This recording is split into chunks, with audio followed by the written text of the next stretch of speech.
Fortunately, we've had a little bit of a technical issue and we're unable to get Relle up on the screen. She's there. We can hear her. If you're there, Relle, please say hello. Hi, everyone. Relle Mott here. Happy to join you, Mark. Yes, so just apologies that we don't have Relle's actual image available for us to see, but we've got our slide of the lovely lupins in Hokkaido, Japan, which is one of, I think, Relle's favorite flowers in Hokkaido and one of her specialities, of course. So before we begin, and apologies again for the delay, as you can see, we've had some technical issues that we've been trying to fix. I'd just like to read an acknowledgement of country. In the spirit of reconciliation, Limelight Arts Travel acknowledges the traditional custodians of country throughout Australia and their connections to land, sea, and community. We pay our respect to their elders past and present and extend that respect to all Aboriginal and Torres Strait Islander peoples today. Well, that ends the formalities. So let's start with the chat, Relle. How are you doing today? Oh, it's lovely. I'm enjoying the sunshine. And I understand you're in Sydney today, even though you generally reside in the Southern Highlands or down the South Coast? Close. Berry Mountain, to be exact, which, of course, has been terribly wet, as Sydney has. And yes, it's very beautiful down there, but very wintry. Okay, lovely part of the world down there, of course.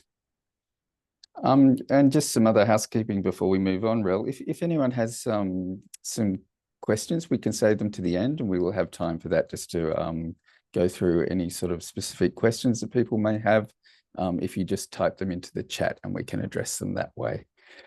Excellent. So, Relle, you haven't worked with Limelight before, but you've done many things. Do you want to give us a bit of a background of your interests, maybe your history, your past, a little bit of a bio? Okay, Mark. Well, as you've mentioned, I have done a lot of different things. My original training is in fine arts and Japanese language. Many years ago at University of Queensland, I have been lucky enough to do two very influential exchange years to Japan when I was quite young, which kindled an interest in Japan that has been lifelong. My work career has been in the education field. I taught secondary Japanese. I have also been an educator at the Royal Botanic Gardens in the public programs unit for a long time. So all of that is mixed in with my living in Sydney for probably nearly 35 years. We reared our children here in Manly, and it's just for the last 3 years we've been based down at Berry Mountain. My love of Japan has led me to take a lot of tours, mainly for the foundation and friends of the Royal Botanic Gardens since 2013. So not only in the cultural sphere, which obviously because of my gardens career has been garden oriented in its themes, but also as a walking guide, because I'm a keen walker and I love traipsing around the mountains of Japan on pilgrimage trails. Okay, perfect. So I think people may have heard of some of those trails. I think the famous one is the Nakasendo. Yes. You spent some time, well, you had an exchange in Japan, and I think you told me that where you were living at the time for the 2 years was on one of those traditional routes. Is that correct? Yes, Mark. It was, at the time, I hadn't realised quite the significance of that Nakasendo route. It was in the Edo period of Japan, which was from about 1600 to the 1860s. Japan was a thriving feudal society, and a merchant class grew very strong in those years, and there was a lot of travel between the then capital of Tokyo, Edo, and Kyoto. And the town I was living in as a Rotary exchange student in 1978 was on the Nakasendo route. It was in the northern plain from Tokyo. It was sort of at the edge of the big Kanto plain. And it was an area famous for growing leeks, quite rural, agricultural, but as I'm sure you're aware from your own Japanese experience around that time, Japan was a different place. It was experiencing the phenomenal growth of the post-war period. It still had a lot of relics of the impoverished period immediately after the war. But it also was experiencing the 1980s boom, which made Japan a very wealthy place. And there was a lot of wealth. There was a lot of showy wealth in often, for example, country doctors would have a chauffeur and they would have a mountain house and they would do a lot of international travel. So I was living in a country town during those years, and it was very still, we still had very traditional cultural aspects happening, beautiful old buildings, although they were all slowly being changed as Japan modernized. So you don't see that Japan much anymore, and I was very lucky to experience really the sort of last of the old ways in Japan. I did tea ceremony, I did ikebana, I did pottery. Instead of sending me to the high school, they sent me off on cultural, like a finishing school in a way, and I was extremely fortunate to experience those things. Oh, that's quite interesting because Rotary exchanges have been a long-standing way for Australian young people to go overseas and experience culture. But and I've known many friends who have done the similar thing in Japan, including my Japanese teacher at high school got into it that way. That's obviously how your love of Japan came about. But I find it fascinating that instead of going to the school and being regimented in the discipline of learning Japanese and the characters and writing, that you were able to experience all those different cultural things. That must have had a great effect on Look, I your was very, continuing love of Japan yes, now. I was very lucky to have the ability to join those cultural pursuits in a very old-fashioned way. I then came back to Australia and did my university degree, but I also returned for a postgrad degree at Keio University in Tokyo on a scholarship. And that was a very different experience. It was a student, it was Tokyo, it was exciting. I was about 22, 23, so completely different. And I think I might have mentioned to you that where I lived in Tokyo, I was close to a most beautiful museum gallery called the Mingei-kan Yeah. in Komaba area near Shibuya. And every day when I walked to the train, I would walk past this beautiful building, and it was it kindled my interest in the art movement called Mingei, Okay. which is very popular in. It seems to have had a resurgence in Japan these days, and there's a lot of Mingei exhibitions popping up. Can you explain what Mingei is to our listeners? I know it. I know we visit some Mingei places on some of our tours, and it's always a fascinating part of the tour, and that the participants always really enjoy that side of it. But perhaps it's not something that we hear about every day in the Western world. No, well, interestingly, it actually has a strong link with the Western art movements of the arts and crafts movement that was going on in the UK from the late 1800s, early 1900s, and names such as Charles Rennie Mackintosh, Ruskin, and George Jensen. All these names are linked to the arts and crafts movement that then evolved into Art Nouveau. And across the other side of the world in Japan, there was person called Yanagi Soetsu, who it was a cross between theosophy, so that the theosophy movement was sort of something going on in Europe in the 1920s. And Yanagi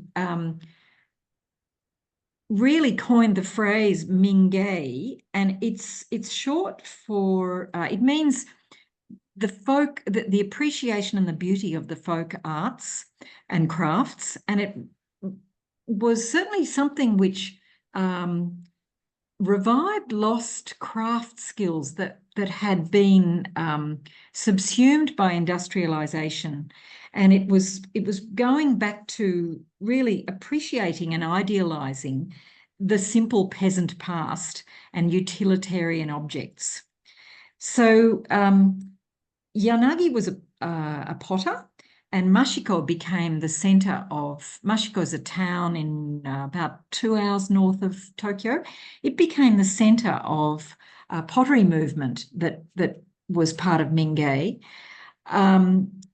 Some of our listeners might have heard of Hamada Shoji and Bernard Leach, the Englishman, who was also potting in Japan with that group. So they've been very influential. Mashiko is still a wonderful town to visit. They have a pottery fair in spring and autumn, which is truly a wondrous time to wander around and look at all the beautiful pieces that are for sale at stalls. Yeah. Wow. It sounds like you could pick up some nice little pieces at places like that along the way that you wouldn't get or see in museums. Well, it's always somewhere to include at the end of a tour, so that people's suitcases won't be filled up early on. So we try and put that at the end rather than the beginning. Well, they're always very keen at every opportunity. I can tell you from experience that our little stops into certain shops and places are always very well received. Absolutely, absolutely. I mean, Japan in 1978, when you went, it was a different place, wasn't it? And it would have been a bit of a culture shock for a young lady from Australia to arrive there on her own. Well, in the 1970s, which is quite a long time ago, the only way we could do a gap year was really to take up an exchange. And exchange student positions were usually in limited countries. I had not applied for Japan. Japan was a substitute country for me because my maiden name is Rhodes, which is the R is towards the end of the alphabet, and they could only get so many positions in Canada, which is where I wanted to go.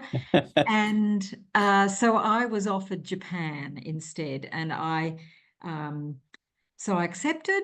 And yes, it was an enormous culture shock. Such a different society, the language was very challenging. Everything about Japan was the opposite of my experience to date. And yes, it took a long time, but probably with a young brain, it takes about 3 months before you can pick up basic language. But you took it on and you became quite proficient, and to the point where you done some translating, interpreting. You did a postgrad at Keio University as well. Yeah, there was a lot of, it was very much part of my life then. My translation and interpreting was while I was in Tokyo and then back in Queensland. And I worked for the Meat and Livestock Corporation, which, being a country Queenslander, that was a natural for me. And I also did some work with another Japanese woman. The two of us worked on the signage for the expo that happened in 1982, something like that, in Tsukuba in Japan. So for the Australian Pavilion. So that was obviously written. So yeah, look, I've had a very long interest in Japan, and it's been most influential in my life. Well, I mean, that comes through with your love of the culture, etc. here. It's, again, we said it's changed, and it would have been interesting in 1978 for from Australia's point of view, to hear you going over there, I know what my grandparents would have felt about that. Oh, you're And yet, absolutely right. yeah, and Yes. tomorrow is also the anniversary of Hiroshima, Hiroshima, yes. as we know, and what happened there to end the war, but it took a lot of time for those cultural misconceptions to be erased, or to well, let's not say glossed over, but for want of a Yeah. better word, for us to get more aligned with them. I'm just wondering what sort of misconceptions about Japan there might have been for you. I mean, obviously, the Well, type of society it is, the role of women. Mark, it was very intense. My grandparents were very against my going. Um, the war was still living memory for many people, and Mm, the horrors of the engagement in, for instance, New Guinea were, strongly a part of my own family experience. And but my parents were quite forward thinking and generous, and they encouraged me to go. They visited me during the year, and despite being great. country Queensland people, I think it was very influential in changing their views as well. Japan is a paradox when it comes to Mm, our comprehension of uh, the wartime um, behavior, and I can only explain that, having, my 47 years or so of experience with Japan, I can only explain that as the fact that the Japanese are great rule followers. The militaristic nationalism of pre-war Japan had a historic cause. mm, You've got to work right back through history to see the changes that happened in Japan when it was open to the West after the Tokugawa 400-year feudal period. In the 1860s, it was opened to the West, and the changes came thick and fast. Industrialization, modernization, westernization, and all of that came with a national fervor. And of course, national fervor was happening all over the world. mm, So the difference now between contemporary Japanese thinking and the Japan of the 1970s and 80s, when I was living there, I think it's very much more westernized now. yeah. The lifestyle has changed. Tokyo is a massive Western city. The traditional family structure where grandparents lived in the same house and everyone worked in the same business, that has changed completely. There's particularly in the cities. The rural areas are in decline Mm, unless they have strong industry associated with them. You often see empty houses in country areas because the young people do not want to take on being a rice farmer. They want to go and, they do their university degree and then they want to stay in the cities. So this is a big problem for Japan. And I love when I go to Japan and take my tour groups or walking groups, we focus on regional areas. I'm very much someone who loves to be way off the beaten track. And I find uh, often you do come across, lots of empty farmhouses, dilapidated buildings, shutters down on shops, and then sometimes you come across little areas that have something going for them in terms of their natural beauty or a particular craft, mm.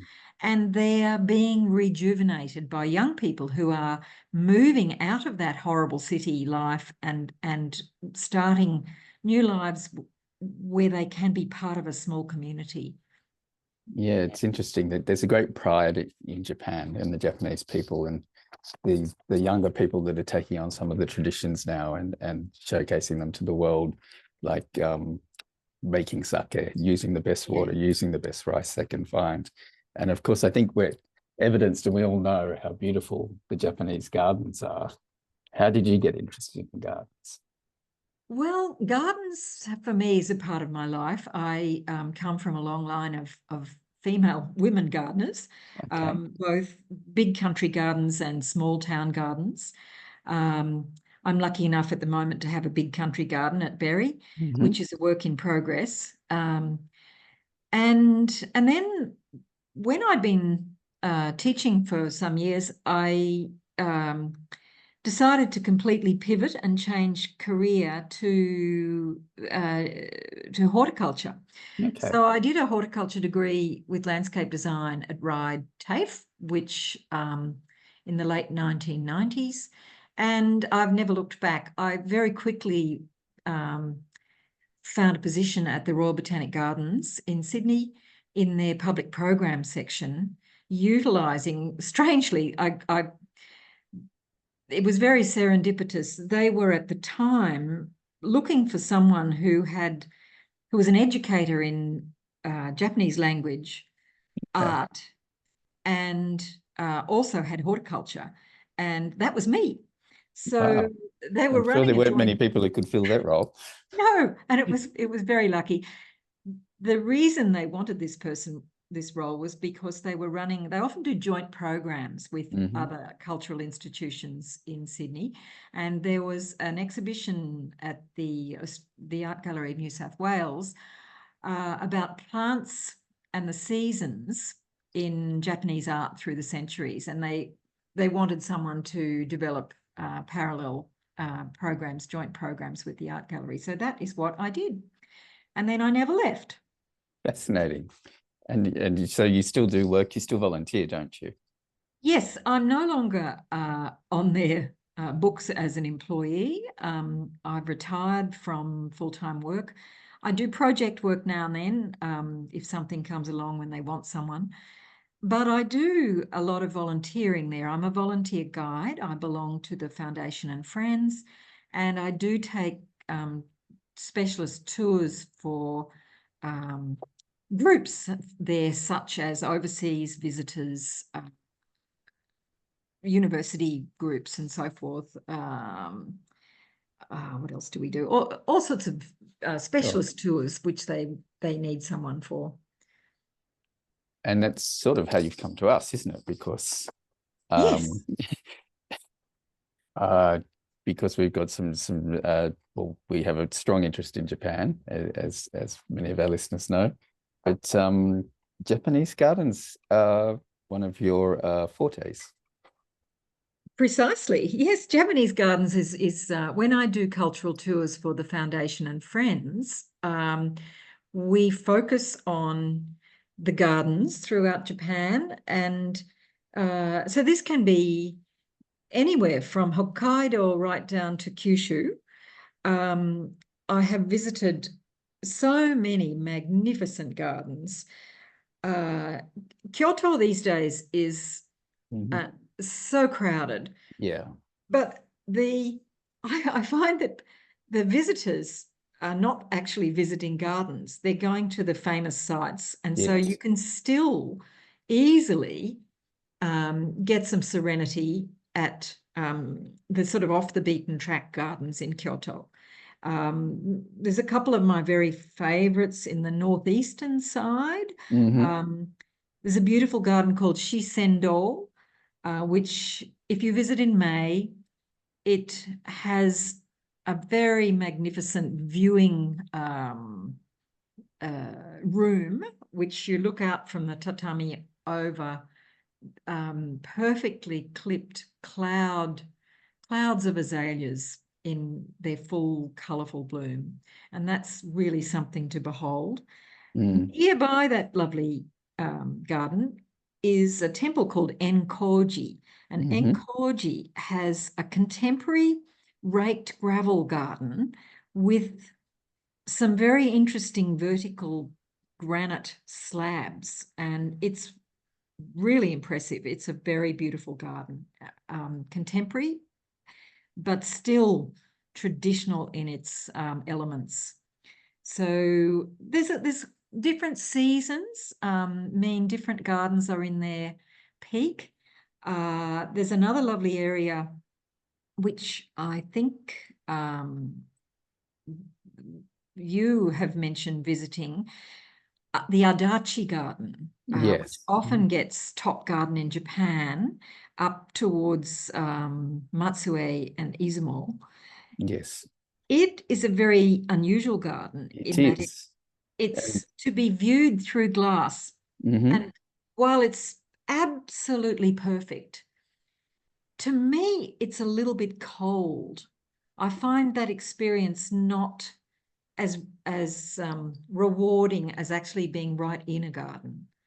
And I think for that reason, one of my favorite Japanese gardens that is often little known, but it's in that same area as Adachi, it's called Yushien.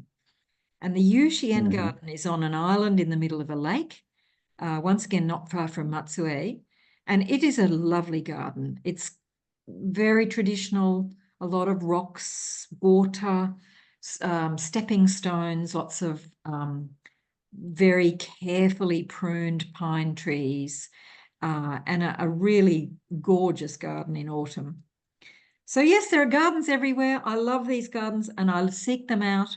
We find little gardens in Merchant House, Yeah, back gardens, Machiya in Kyoto, and way up north in Hokkaido, where they're quite different. They're much more European up there, as in your slide, the lupins in Hokkaido. Hokkaido is different. It's was only settled properly in Japan from about the 1850s. So it doesn't have the deep history of the rest of Japan. And it also has big distances and a yep. big scale agriculture. So it's quite a different tone, I guess, to the rest of Japan. Yeah. And the sheer, as you've mentioned, the sheer variety and scope of gardens in Japan, the different types of gardens that we've talked about, from small stone raked gardens in temples to these huge vast areas in Hokkaido. A lot of it's been interesting the way the way the Japanese view gardens. The way, as you mentioned, sitting on a tatami mat looking out over a garden, or there's different types of gardens, like strolling gardens that you're meant to walk through. A lot of these are the legacy of the old feudal lords, or the shoguns, if you like, of the times. And yet others, like Adachi that we mentioned, where you view from inside, they're this sheer philanthropy. It's That just an is true. interesting interaction that the people have with nature, being such a condensed small part. And the cities are so overrun and frantic, and there's wires everywhere, and you think this is ugly. And yet there are so many little beautiful spaces to go and see. That's absolutely right, Mark. I think I really appreciate seeing um, large ceramic containers Mhm. of seasonal flowers outside shops or just outside someone's house. There is that appreciation of seasonal plants and displaying things for the enjoyment of passers-by. It's a really generous um, approach to beauty in Japan. You see it everywhere. Small things, simplicity, um, minimalism is something which is part and parcel of Japanese aesthetics. But you also see chaotic jumbles, piles of little pots of plants outside people's houses as you walk through Yeah. little Japanese town streets. It's quite obviously it's personal choice. You know, you get the elegant minimalists, and then you get the sort of cutesy anime, manga loving Western clothes, all sorts of things. It's you get the full gamut in Mm, Japan. yeah. And then the concept, very interesting concept of the borrowed garden, whereby you've got a natural feature and the garden's built around that to take in that becomes part of the garden, like some hills or mountains. Yes, yes, and that happens a lot in Kyoto Mm, because Kyoto is blessed with so many temples that um, there will often be large areas of trees in around the perimeters of temples, and if there is a garden fortunate enough to have the vista of greenery from receding off into the distance, that will certainly be used. And look, I use that in my berry garden. Okay, that's interesting. That's really interesting.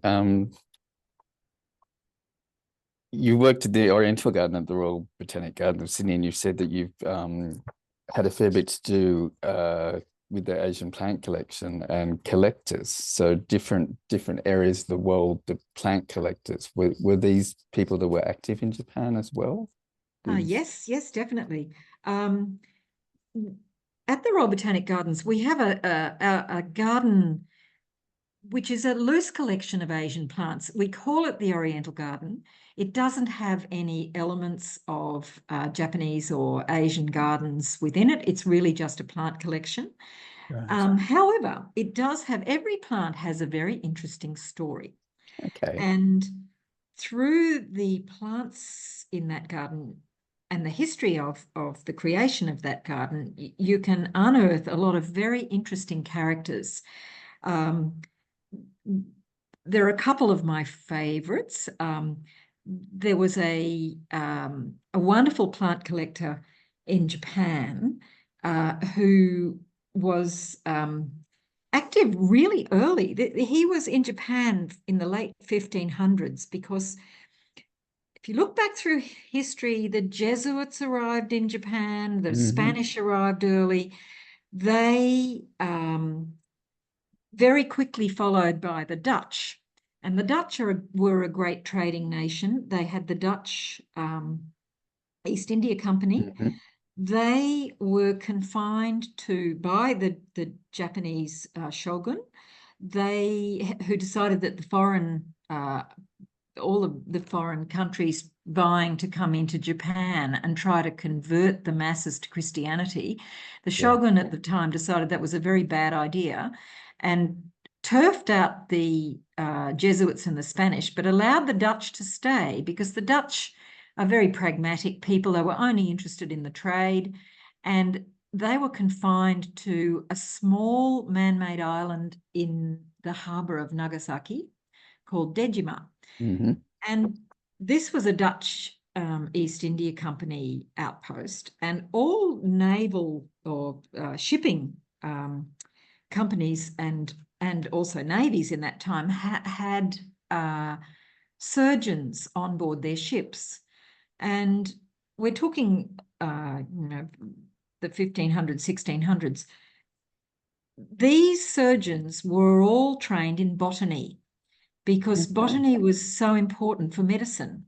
Of course. And so because of that, these ship surgeons became very influential in plant collection around the world, and were sending things back to Europe as specimens, often tried to be live, often seeds, but also pressings.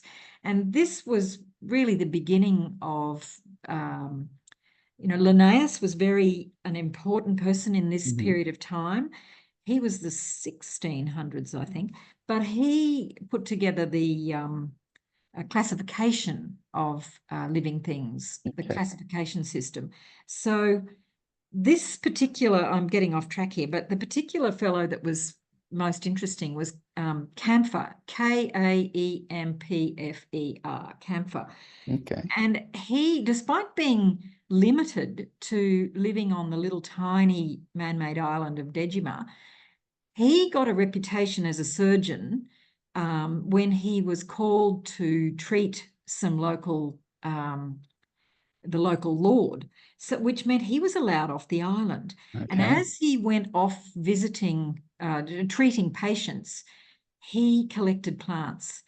And he was also allowed to make that long journey that had to happen twice a year to pay homage to the shogun up in Tokyo.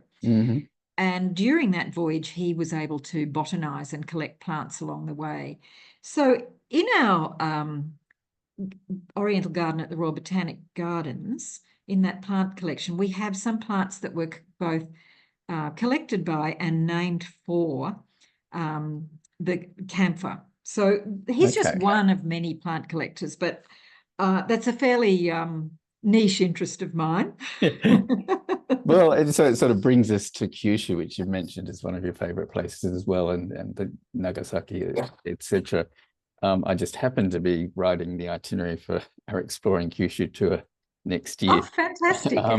which I know that you're going to be joining us on for at least part of it anyway. Yes.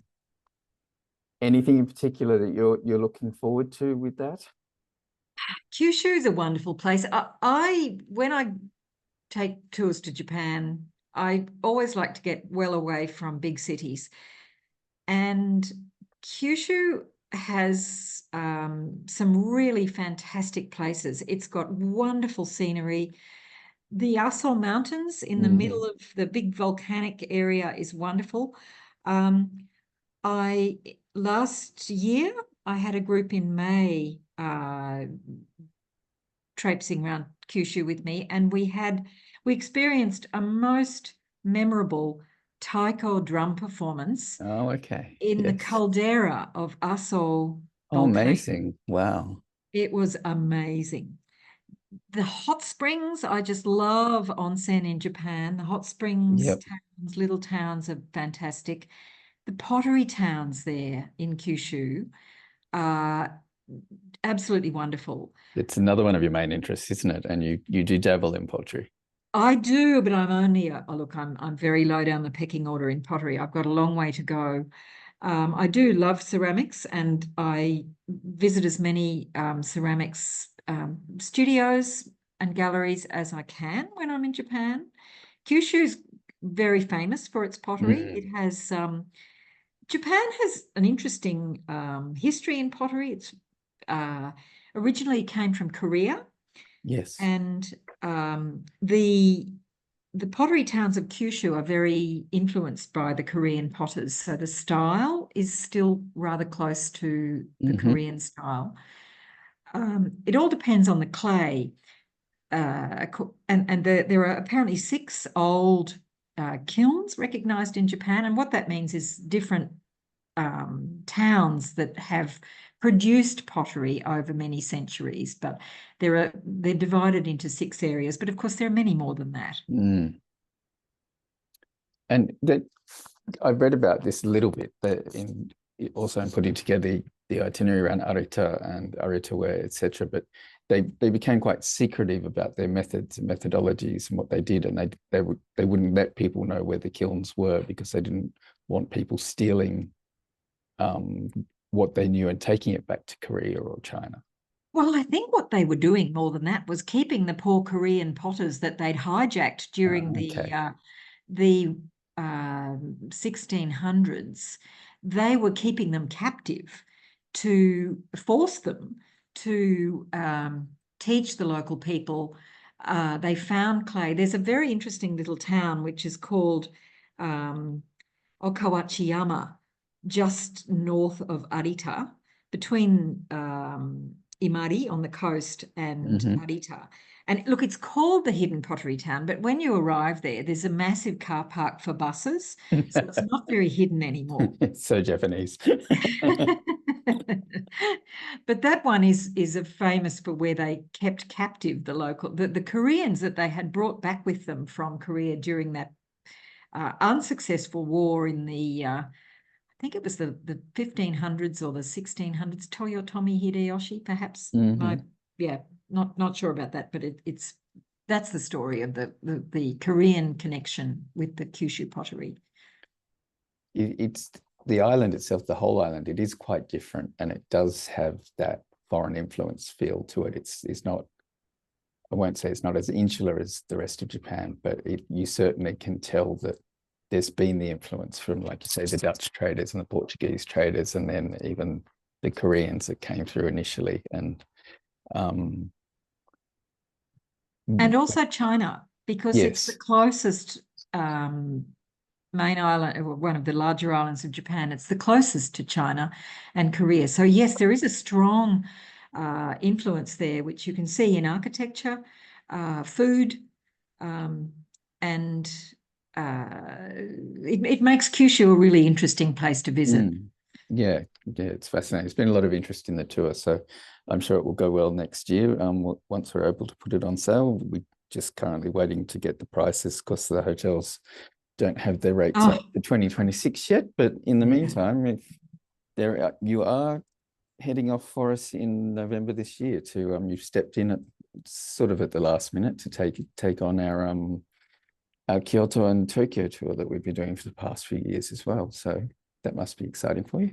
Oh, yes, it is exciting. I lived in Tokyo and I always loved Kyoto. Kyoto, despite the overwhelming tourists there, as I mentioned Mm, before, you can actually, if you just go a little bit further away, you can yeah. experience things without the masses. Yeah, well, we try and do it in a way that we're not. I mean, we've got 7 nights in Kyoto on that particular tour, so we have the time to be there to enjoy it, take it more slowly, and sort of be there in the mornings at places when the tourists haven't arrived yet. But also, we do explore some of those northern temples that you mentioned with the Red Gardens and things, and Yes, yeah, also obviously a day trip to Nara. And yes. And um, that's a lovely time of the year. mm, November's a that's beautiful time to beautiful. be in Yeah, Japan. yeah. Yes. Yeah. And just a whole Zen ethos which comes through all across Japan. Uh, we we've skipped over it, but we Kanazawa, again, another great pottery and garden town with one of the 3 most famous gardens in Japan.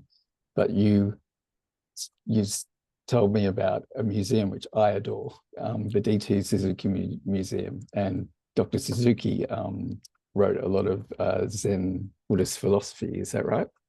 That's correct. Yes. And in fact, Dr. Suzuki has a Mingei connection. Okay. He was the teacher of Yanagi Soetsu Okay. and heavily influenced the Mingei movement in Japan in the 1920s.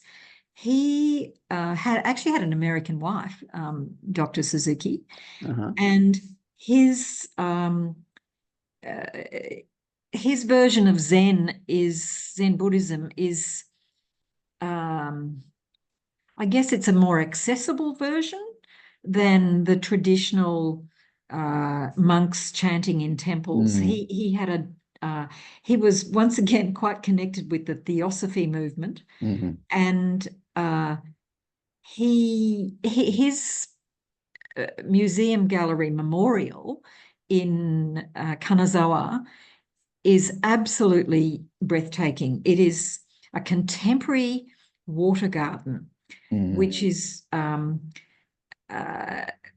designed so beautifully. You're in a central pavilion surrounded by water with a white wall and some bamboo, and once again, some borrowed scenery with the external mhm, trees. And every so often, somehow or other, and I can't remember how this happens, but there's a drip that causes this incredible ripple effect in the large pond, and it's the most mesmerizing, um, beautiful water garden. mm. So hopefully we'll get there next year in the Kanazawa, Tokyo, Kyoto, three Yes, cities it's tour. certainly on the plan. Yes, we're expanding our horizons. But I admit to sitting there for being mesmerized, just watching that for more than half an hour, whatever time I could be afforded at the time. It is just a very peaceful, stunning, spiritual place without being a temple in itself. Yes, Just yes. beautiful. Well, I wonder if anyone has any questions, if they'd like to put anything in the chat, if there's anything they'd like to ask Relle. But so we've covered Kyushu, we've covered pottery, we've covered gardens, we've covered some of the upcoming tours that you're going to participate in. We've just had a tour finish in Hokkaido that our director Kathleen Olive took. This year it wasn't too hot like it has been in other years. And Well, she was very lucky. yeah, but the past 2 years have been a little bit humid up there. But I believe it went very well. And the highlight, of course, of that is the final night. We attend the Nevada Festival, which is this amazing summer festival where they've built these huge floats. They now seem to be sponsored by the electric companies because they're all lit up. But the people spend a year making these floats, and they dance down the streets and push them down the street. And it's just an absolute highlight. So you'll be partaking in that next year. Yes, I have taken. I took a tour last August to Aomori. We did Hokkaido and Aomori for the Botanic Gardens, and we attended 2 festival nights, not in Aomori city, but out in the country. Is that the Hirosaki one? Hirosaki was one, yes, and we went to a tiny little an area in the middle of the rice fields called Hirakawa. And Hirakawa, it is a most beautiful community event. I really appreciate festivals in Japan for their sense of community. Everyone is involved. The kindergarten walks along dressed up. The local aged care have their residents being pushed in wheelchairs through the parade. It is a really heartwarming spectacle in Japan to see how inclusive these smaller communities can be in country areas. And the Aomori Nebuta, Aomori City Nebuta, is much bigger. It's quite raucous. It's a very loud and colourful, all those lit, huge floats being pushed through. It's quite amazing to be part of. And at the end, they usually try and drag all the crowd into dance. So it's really something, a spectacle worth seeing sometime in your life. And of course, anyone can participate. You can hire the costume, the haneto costume, and participate dancing down the streets. I think we had 3 lovely ladies on the tour just finished do that. Oh, that's wonderful. And in previous years the same. So that's always fun to be involved. And whenever I mention that we do this and we go to this festival to Japanese people, they're quite amazed because it's very well known, very famous festival in Japan, and one that they all want to visit. So it's quite unique. Yeah. So, very hard to get hotel rooms. Oh yes, at that time. Yes. Yes, very hard. We have to often just bide our time and bite our lips and have patience on trying to find places for that. But every time I meet with delegates from Japan that come out and try and sell their regions or whatever, if they're from Aomori, I tell them they need to build more hotels. Yes, well, that's true. I mean, that's often why we go to Hirosaki through the Botanic Gardens, because it is easier to get accommodation. Yeah. But Aomori's a wonderful, I just love that northern area of Japan. The 2 extremes, Kyushu and then Hokkaido, Aomori, Tohoku, they're full of great landscape beauty. Traditions are still strong there. And there aren't very many tourists. No, and that's the beauty of it. So, I mean, what a great range of tours you have coming up for us, like through Honshu, the main part of Japan, with the traditional sites in Kyoto and Tokyo, then Kyushu next year, and of course, before that, Hokkaido. That's quite a schedule you've got coming up. Oh, it will be quite busy. I'm not home very much. My poor garden and my poor husband and my poor dog. You just got back from Scotland too, didn't you? I did. I've just last Friday went back from Scotland, where I did some walking and stayed on one of the Inner Hebrides Islands. Wonderful. Very beautiful. Wonderful. Well, it's been lovely talking to you today, and thank you for coming along and sharing all your insights and your history and your knowledge of Japan and telling us about the gardens. Thank you, Mark. I'm sorry that we had that problem with the technology. Yeah, I'm not sure. Yes, I don't know what the troubleshooting will be, but hopefully next time we'll be able to see each other. Yes, that'd be lovely, and it'd be good to catch up and good to talk through the upcoming tours with you again at another time. Great. Right. Well, thank you very much, Relle. Thank you, everybody, for participating. I think we've gone a little bit over our time today, but it's been an enjoyable chat. And thank you all for coming along to talking to us. Stay tuned for the next episode. And thank you very much. Okay, thanks very much, Thanks, everyone. Relle. Bye.